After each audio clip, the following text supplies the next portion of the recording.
Good afternoon all. आज का हमारा टॉपिक है slope stability analysis in an open cast coal mines. आपको लग रहा होगा ये एक माइनिंग टॉपिक है, but trust me, it is very important for civil engineers also. हम लोग as being a civil engineer हम लोग माइनिंग सेक्टर्स में भी काम कर सकते हैं अगर आप स्लोप स्टेबिलिटी एनालिसिस कर सकते हो ओपन कास्ट कोल माइंस के। सो थोड़ा सा हम लोग इंट्रोडक्शन में ध्यान दें। कि कोल क्या है। Coal has the largest share, that is 76% of India's power generation, which is followed by hydro electric power, that is 10%, wind power, which is 4%, natural gas, that is 4%, nuclear power 3%, biomass 2%, solar power, that is 1%। India में coal production बहुत ही, मतलब year 2025 तक हमारा coal production will be 1000 million ton, जो कि present जो coal का production है that is 750 million ton. Major share, जो कोल प्रोडक्शन का जो मेजर शेयर है, that is from open cast coal mine, which is also known as surface mining. जो शेयर है that is 92% and 8% is from underground coal mines. तो coal का production, जैसा कि हमारा कोल का प्रोडक्शन बढ़ा है, अगर ये बढ़ रहा है, कोल का प्रोडक्शन अगर बढ़ रहा है, तो generation of large volume of waste rock and soil भी बढ़ रहा है। That is the major concern. ये हमारा कंसर्न है। तो ये वेस्ट रॉक जनरेट हो रहा है, and because India is a vast growing population, in India we have a vast growing population. तो जो ये huge volume of waste rock and soil है, इसको हम कहाँ डंप करें? सबसे बड़ा क्वेश्चन यही रहता है mining authorities, mining engineers as well as the civil engineers. Next, हमारा ये एक मैप, इंडियन मैप है, which shows the reserves, coal reserves as well as the lignite reserves in India. Similarly, seismic map of India, ये हमें जरूरत पड़ेगा, क्योंकि slope stability analysis में हमें पता होना चाहिए कि कौन से माइंस किस जोन में आता है। नेक्स्ट, जैसा कि हम यहाँ देख रहे हैं, there are three layers. The red is showing the coal is present over there. ठीक है, यहाँ पे हमारा कोल मौजूद है। तो ये जैसे कि एक जियोलॉजिकल क्रॉस सेक्शन है, जो कि हमने नॉर्दर्न कोल फील्ड से लिया है, जो कि सिंगरौली मध्य प्रदेश में है। तो उन्होंने सिंगरौली एनसीएल ने इस कोल सीम का नाम रखा है। First seam is known as Purewa top, second is Purewa bottom, bottom most is Turra. ठीक है। और जो ये इन बिटवीन का जो हमारा जो सॉइल का लेयर जो दिख रहा है, it is known as parting. ये माइनिंग टर्म में ये लोग पार्टिंग बोलते हैं। हम लोग इसे for for simple for civil engineers we can simple say it as waste rock और सॉइल। ठीक है। तो हमें समझना होगा, हम ये कोल एक्सट्रैक्ट करने के लिए हमें ये वेस्ट रॉक को निकालना, इसको भी हमें एक्सकावेट करना पड़ेगा। तो ये एक्सकावेट करने के बाद हम इसे कहाँ रखेंगे, सबसे बड़ा कंसर्न ये है। और अगर रख भी दिए, तो इसका कैसा स्लोप रहेगा, स्टीप रहेगा, हाइट कितना रहेगा, कितने कम जगह में कितना maximum amount of waste rock को रख सकते हैं, हमारा स्टडी यही है। ओके। नेक्स्ट, इस पिक्चर में हम क्या दिखा रहे हैं, ये माइंस का दो पार्ट है। First is internal dump and another one is right side में मेरा हाई वॉल है। माइनिंग हमेशा हाई वॉल के साइड ये करेगा। माइनिंग जो एडवांस कर रही है वो हाई वॉल की तरफ जा रही है। हम लोग हाई वॉल से एक्सट्रैक्ट करके कोल को हम लोग डंप करते हैं इंटरनल डंप्स में। ठीक है। ये देखिए, ये हमारा क्या दिखा रहा है यहाँ पे, हेवी अर्थ मूविंग मशीनरीज। एक माइनिंग ऑपरेशंस में क्या क्या जरूरत पड़ता है, drag line which is use to excavate the bottom most waste rock and soil. ठीक है। ड्रैग लाइन से हम लोग बॉटम मोस्ट से वो वेस्ट रॉक एंड सॉइल निकालते हैं। सिमिलरली शावल एंड डंपर, ये in in between a top top layer या द बिटवीन लेयर्स में काम करती है। यहाँ पे भी ये कोल को भी एक्सट्रैक्ट करती है, as well as the waste rock and soil को एक्सट्रैक्ट करके डंपर्स पे डालती है। और डंपर्स, जो ये आपको ट्रक जैसा दिख रहा है, ये डंपर्स आपको जाके इंटरनल डंप्स में ये डंप करती है। और डंप करने के बाद उस लेयर को ये प्लेन करने का काम होता है डोजर्स का। वो एरियाज को प्लेन करते हैं। ठीक है। और ड्रिलर्स का काम है, ड्रिलर्स का काम होता है कि हम लोग ड्रिल करने के बाद चार्जेस सेट करते हैं ब्लास्ट करने के लिए। ठीक है। हाँ, इसमें जैसे प्रीव्यू ऑफ माइनिंग ऑपरेशंस में क्या दिखा रहा है कि डोजर्स का और एक काम है, इनिशियल में ही हम लोग पहले प्लेन कर दिए जगह को। ठीक है। उसके बाद ड्रिल मशीन्स के थ्रू हम लोग ड्रिल करने के बाद चार्जेस उसमें सेट करते हैं। चार्जेस बैठाने के बाद ब्लास्ट होता है। ब्लास्ट होने के बाद वेस्ट रॉक को भी हम लोग, ये जो कॉम्बिनेशन लोडिंग में आपको दिख रहा है, यहाँ पे ये कोल एक्सट्रैक्ट कर रही है, बट यहाँ पे सेम प्रोसेस हमारा वेस्ट रॉक और सॉइल का भी सेम रहता है। वेस्ट रॉक को भी शावल के थ्रू हम लोग डंपर्स में डालते हैं, और डंपर नेक्स्ट जो इमेज है डंपिंग में, ये जाके डंप्स में आके डंप करती है। और ये जो ओबी कास्टिंग बाय ड्रैगलाइन लिखा हुआ है, ओबी मीन्स ओवरबर्डन। माइनिंग टर्म्स में वेस्ट रॉक एंड सॉइल को हम लोग ओवरबर्डन बोलते हैं। ठीक है। आफ्टर दिस, कोल जो हो गया, कोल लोड होने के बाद ये यहाँ पे क्रशर में आती है। कोल कोल जो एक्सट्रैक्ट होता है ब्लास्ट होने के बाद, बड़े साइज छोटे साइज अलग अलग साइजेस में कोल को हम लोग क्रशर में लाते हैं, ताकि हम लोग यहाँ पे इसको ऑलमोस्ट इक्वल साइज में इसको क्रश करने के बाद हम लोग ये साइलो साइलो जो दिया हुआ है, वैगन मतलब ये ट्रेन्स में साइलो के थ्रू वैगन्स में लोड करने के बाद हम लोग इसको थर्मल पावर प्लांट्स में सेंड करते हैं for the power generation. Next, इस इमेज में दिख रहा है कि the working of a drag line in a horizontal tandem. जब कोई दो ड्रैग लाइन एक ही बेंच पे काम करे तो उसको हम लोग हॉरिजॉन्टल टैंडम बोलते हैं। इसमें क्या हो रहा है, हम लोग ड्रैग लाइन का काम समझेंगे। यहाँ पे पहली ड्रैग लाइन जो राइट हैंड साइड में जो हमारा ड्रैग लाइन है, ये बॉटम मोस्ट पार्ट से ये वेस्ट रॉक एंड सॉइल को एक्सट्रैक्ट करने के बाद इन बिटवीन दोनों ड्रैग लाइन के बीच पे ये डंप कर रही है। और जो पीछे का जो लेफ्ट साइड का जो मेरा ड्रैग लाइन है, ये साइमल्टेनियसली ये उस डंप वहां से उस डंप पर्टिकुलर जगह से एक जो वेस्ट रॉक है इसको उठा के साइमल्टेनियसली बैक फिलिंग कर रही है इंटरनल डंप की ओर। ठीक है, समझ में आया? नेक्स्ट, ये एक फेलियर सरफेस है जो कि जयंत ओपन कास्ट डंप में हुआ था, which is located in Singrauli Madhya Pradesh, in northern coalfield limited, जो कि दिसंबर 2008 में हुआ था। इसमें 5 लोगों की जान चली गई थी, काफी मशीनरीज को भी डैमेज हुआ था। काफी मतलब बहुत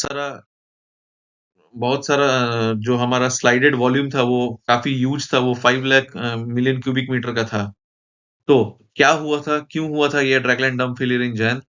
जनवरी 2007 में ही sudden increase of overburden removal, जो वेस्ट रॉक का जो रिमूव करने का था वो बढ़ गया था। Due to above the extra volume of overburden excavated by shovel and dumped by the dumper over the dragline dump, which acted as an additional surcharge load। जो हम लोग शावल से जो हम लोग डंप एक्सकेवेटेड बाय शावल से was dumped by the dumper से dragline dump के ऊपर हम लोग ने डंप कर दिया, तो जो कि ड्रैगलाइन डंप के ऊपर एक सरचार्ज लोड की तरह किया ऐड किया उस पे। This made the dragline dump slope steeper. ठीक है, with reduction of berm width हमारा कम हो गया। हम लोग नेक्स्ट के स्लाइड्स में समझेंगे कि berm width at sitting level, dragline sitting level क्या होता है। अभी सिर्फ समझो कि ड्रैगलाइन जो जो एंगल हमारा ड्रैगलाइन डंप प्रोफाइल पे था वो स्टीप हो गया। ठीक है। Hence, the steep slope of dragline dump profile was one of the major causes of accident. The total slided volume was 5 lakh million cubic meter. ठीक? Next, what are the problems of dragline working?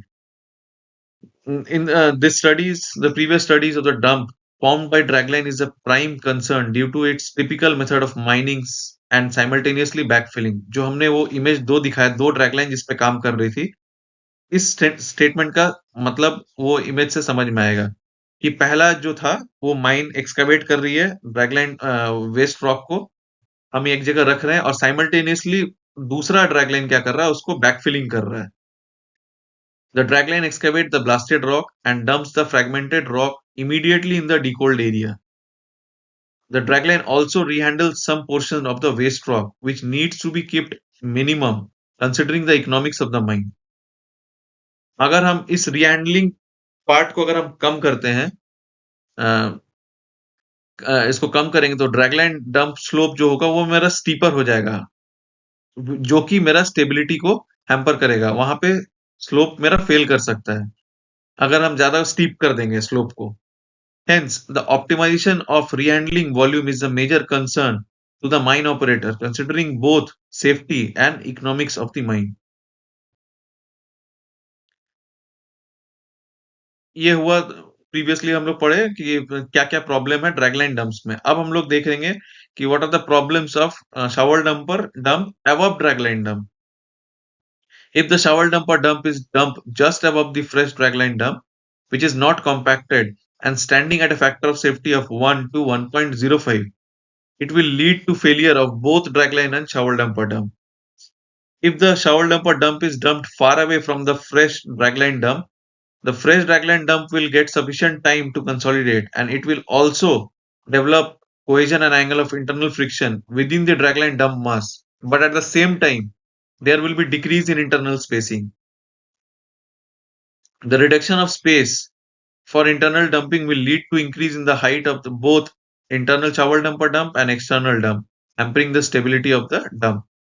Hence, the position of shovel dumper dump with respect to the freshly dragline dump is difficult decision for mine operator, which motivates for an extensive research in these topics. तो हमारा factors क्या क्या है जो कि effect करता है slope stability को? The factors effect, there are 6 factors which effect. First is geological condition. In this types of soil and rock, geological structure means तुम्हारा फॉल्ट प्लेन, क्रैक्स, जॉइंट्स, ये सब हमारा जियोलॉजिकल स्ट्रक्चर्स में आएगा. Hydrogeological conditions में क्या क्या है? Water content, seepage force, dumps में मेरा वाटर लेवल कहाँ पे है, क्या है, ये सब मेरा जियोलॉजिकल कंडीशंस में आएगा. स्लोप ज्योमेट्री में क्या है? स्लोप एंगल हो गया, ओवरऑल स्लोप एंगल हो गया, स्लोप हाइट हो गया, बेंच हाइट हो गया, ये सब मेरा स्लोप ज्योमेट्री है. सॉइल प्रॉपर्टीज में क्या क्या है? Types of the soil and composition of the soil, कि what type of soil it is. It may be black cotton soil also, it may be red soil also. Type of soil पे भी हम लोग ये stability हमारा, slope stability का analysis हमारा depend करता है सॉइल प्रॉपर्टीज पे भी. एक्सटर्नल फैक्टर्स क्या क्या है? Loading conditions, reclamation of the dump. Reclamation of the dump मतलब जब एक माइनिंग ऑपरेशन मेरा कंप्लीट हो जाता है, माइनिंग ऑपरेशन कंप्लीट होने के बाद माइनिंग ऑथोरिटीज क्या करते हैं? डंप्स के ऊपर वेजिटेशंस करते हैं, which will reclaim the dump for a better slope stability. Seismic activity में क्या क्या है? सीस्मिक एक्टिविटी में अर्थक्वेक है, as well as the effect of blasting vibration in the mines. ठीक है. Next, different method of slope stability. Different methods क्या क्या है? लिमिट इक्विलिब्रियम मेथड है पहला मेथड, उसमें फेलिनियस मेथड है, जिसमें कि interslice forces are ignored but normal forces, using normal forces on the base, the on the base of the slice obtained by resolving the dead load. Dead load को resolve करके हम लोग normal force को हम लोग निकालते हैं. Bishop simplified method में क्या है? Interslice forces are ignored but the effect of interslice forces are considered in determining the factor of safety. Janbu's method क्या है? ये एक एक्सटेंशन है बिशप सिंप्लीफाइड मेथड का. स्पेंसर्स मेथड क्या है? This method consider the non circular failure surfaces and includes the effect of poor water pressure. It considered the mobilization of the strength along the potential failure surface. ये हमारा Morgenstern Price method है.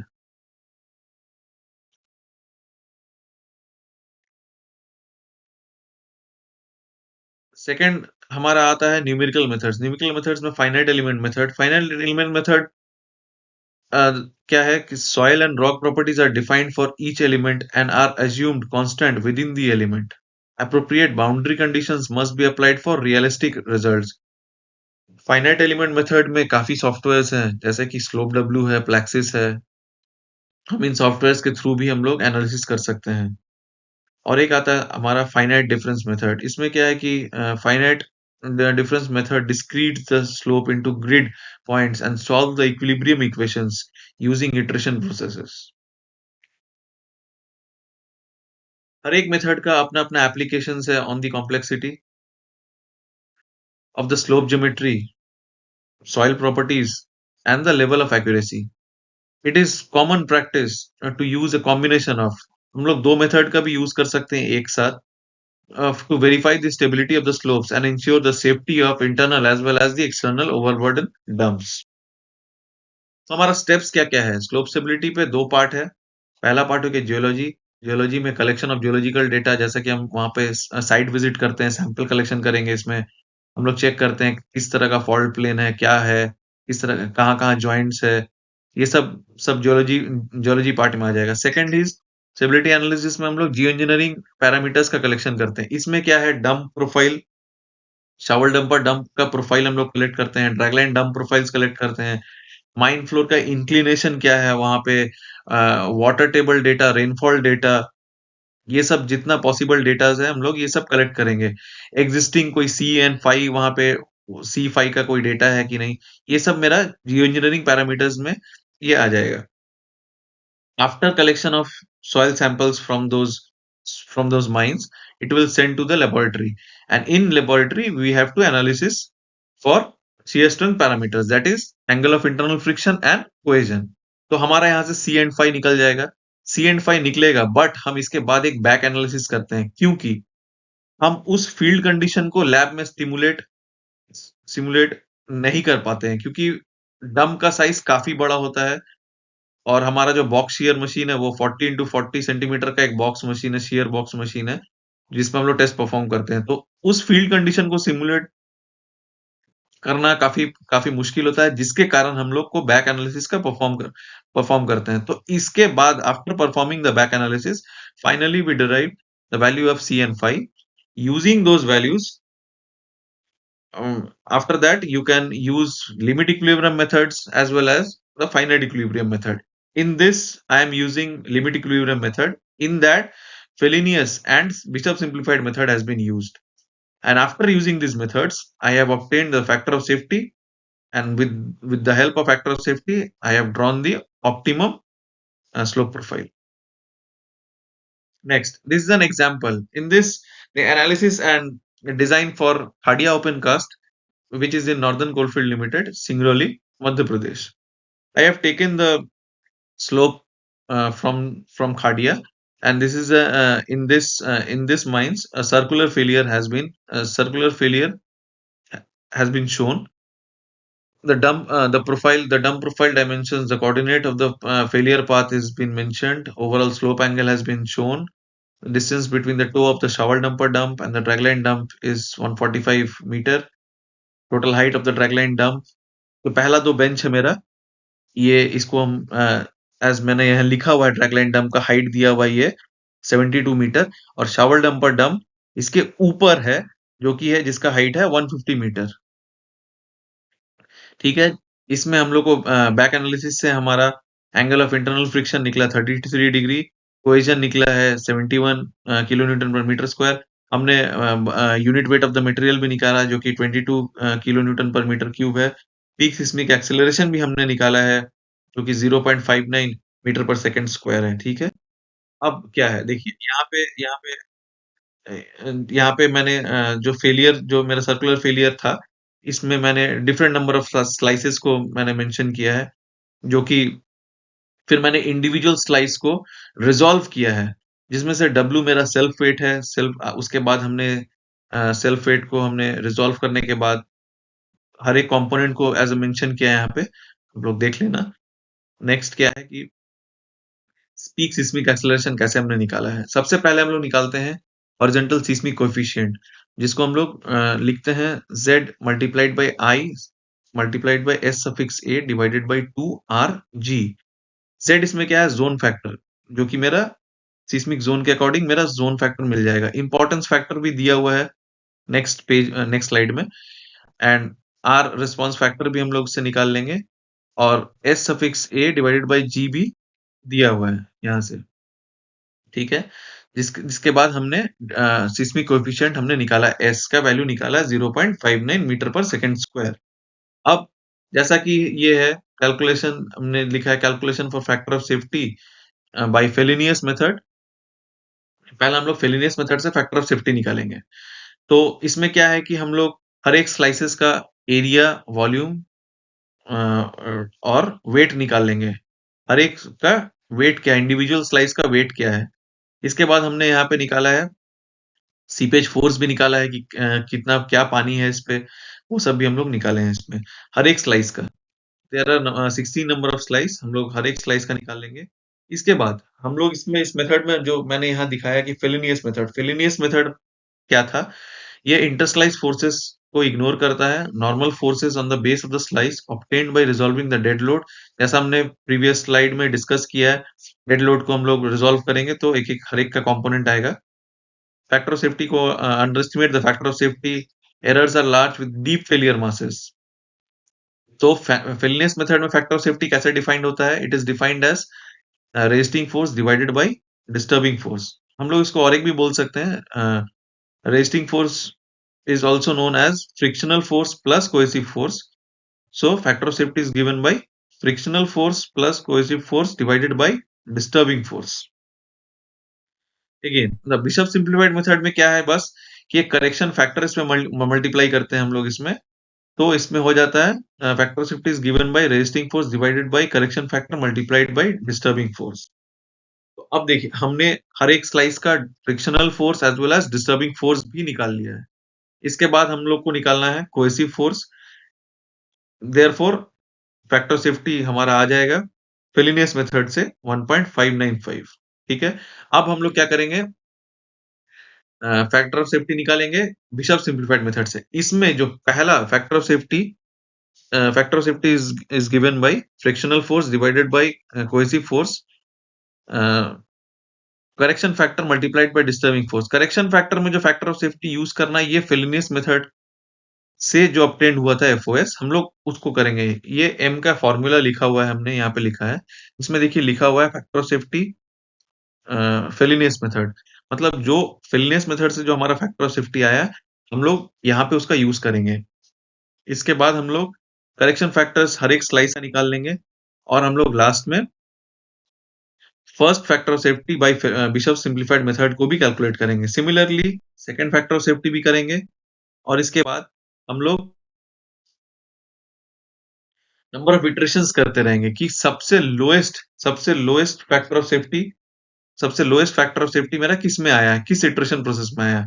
तो in this case मेरा सबसे lowest factor of safety मेरा iteration number 4 पे आया था, तो हम लोग फाइनली उसको सिलेक्ट करेंगे using these factor of safety. तो फाइनली हम लोग ये dump profile, existing dump profiles को देखते हुए हम लोग ये डंप प्रोफाइल्स को ड्रॉ करेंगे। और ये जो मैंने शो किया रेड से, इसी को हम बोलते हैं बर्न विड्थ। सॉरी, मैंने यहाँ पे विड्थ लिखा हुआ है, बर्न विड्थ होगा, width at dragline sitting level. Similarly the green shows berm width at coal rib roof level. और ये जो ब्लैक जो शेड किया हुआ है, ये है हमारा coal rib which acts as a retaining wall. और हमारा जो ब्लू लाइन इस पे दिख रहा है, दिस इज वाटर लेवल। ये हमारा एक्चुअल साइट कंडीशंस है। साइट कंडीशंस जैसा कि आप देख रहे हैं यहाँ पे, जो हमने जो इसके प्रीवियस स्लाइड में दिखाया, उसमें जो हमारा बेंच का हाइट है 30 मीटर, और जो मेरा विड्थ है वो भी मेरा 30 मीटर है। सिमिलरली यहाँ पे भी 30 मीटर हाइट और 30 मीटर विड्थ के अकॉर्डिंग इंटरनल डंप का क्रिएशन हुआ है। और जैसा मैंने पहले भी कहा था, mining is advancing towards the high wall with an inclination dip. हमारे हाई वॉल के साइड मेरा माइनिंग बढ़ रहा है और इधर के वेस्ट रॉक को हम लोग डंप कर रहे हैं, करते हुए चल आगे बढ़ रहे हैं, इंटरनल डंप की ओर डंप करते हुए आगे बढ़ रहे हैं। ठीक है, नेक्स्ट हमें क्या ऑब्जर्वेशंस मिला, तो with increase in overall height of dragline dump, overall slope angle will be reduced and vice versa, keeping other parameters as constant.